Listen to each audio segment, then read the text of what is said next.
One of the first, and most violent, demonstrations against apartheid took place in Sharpeville on March 21, 1960.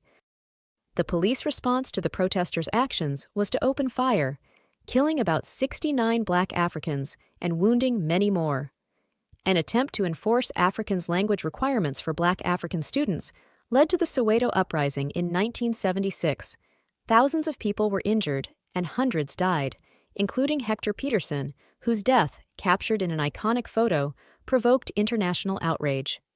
Some white politicians called for the relaxation of the minor, petty apartheid restrictions or for the establishment of racial equality.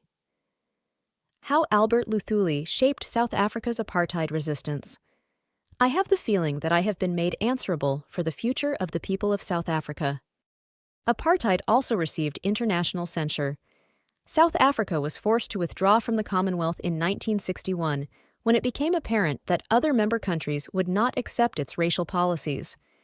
The United Nations General Assembly denounced apartheid in 1973. 4 years later, the UN Security Council voted unanimously to impose a mandatory embargo on the export of arms to South Africa.